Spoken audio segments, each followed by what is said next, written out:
Osman Gazi Elektrik Dağıtım Anonim Şirketi'nden ben de. İnsan Kaynakları Yöneticisi Duygu Doğan. Ben Osman Gazi Elektrik ailesine yeni katıldım.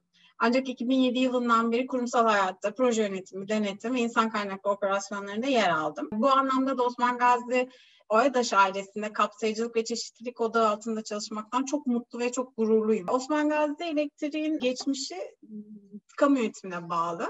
Dolayısıyla sektörün toplumsal cinsiyet eşitliğine karşı dezavantajının dışında özel sektörün oluşturduğu rekabet ortamına da bir uygun hale gelmesi gerekiyordu.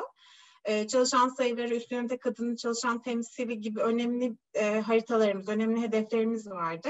EBRD ile şirketimizin yapmayı planladığı enerji altyapısına ilişkin bir finansman sürecinde tanıştık. EBRD ile tanışma süreciyle birlikte kapsayıcılık ve çeşitlilik projesi olarak başlanmasına karar verilen toplumsal cinsiyet eşitliği gerçek anlamda bütün şirketimizin kültüründe yer aldı aslında. Buna çok ihtiyacımız olduğunu anladık.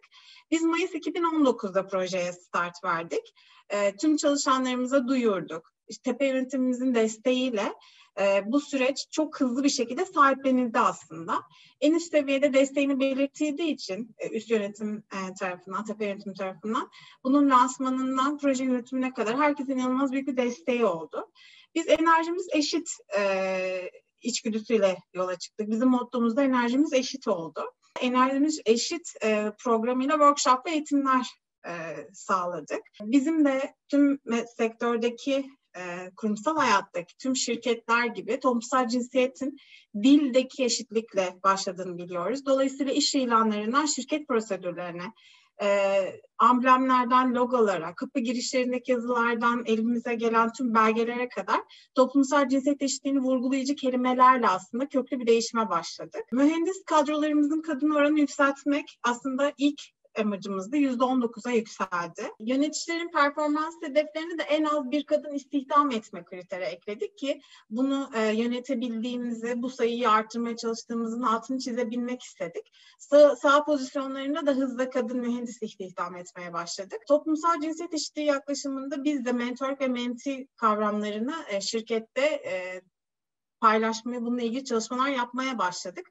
Bu sayede yöneticilerimizle çalışanlarımızın iletişimlerini, birlikte oldukları dönemlere, iş hayatlarındaki birlikteliklerine ilişkin iletişim artırmaya çalıştık ve burada eşitlik sağlamaya çalıştık. Eşit mentorda kadın, eşit mentide kadın hedefimiz vardı. İşte rotasyon kapsamı diye bir süreç başlattık. Buradaki temel amacımız aslında aile içi sorumlulukları sebebiyle bu açıdan ilerlemekte güçlük çekiyorlarsa sahada yürütülen bu süreçlerde onlara görev vererek rotasyonu kullandık. Bu anlamda bir kısır döngüyü kırmış olduk aslında. En büyük geri bildirimi ve desteği de aslında kadın çalışanlarımızdan aldık. Üniversite ve lise stajlı programlarını herkes gibi biz de yapıyoruz. Eşit sayıda kadın ve erkek çalışan alıyoruz. Hem stajlarımızda hem de liderlik görüşmelerimizde, seminerlerimizde. Biz bu süreçte toplumsal cinsiyet eşitliğinin aslında kurumun ne kadar aç olduğunu anlamış olduk. Ödev olarak başlasa da bizim için çok kıymetli bir içgüdü haline geldi. Tüm süreçlerimizi bu gözle ele alıyoruz. Bu gözle hareket etmeye çalışıyoruz. Bir üst düzey yöneticimin Ruanda Kadın Enerji Seminerine davet edildiğini biliyorum. Orada Ruanda Başkanı 90 katliamından sonra kadınların nüfustaki yeri dışında istihdamdaki yerini vurgulamak için kadınlar bana bir şikayet ile geldiklerinde siz çoğunluksunuz, yapabilirsiniz demiş. Bu benim aslında Osman Gazi Elektrik yani Oyadaş'taki mottolarımdan biri. Yeterli sayıya ulaşabilirsek her şeyi değiştirebileceğimizin çok farkındayım. Enerjide kadın demek, Türkiye'de kadın demek. Çok teşekkür ederim.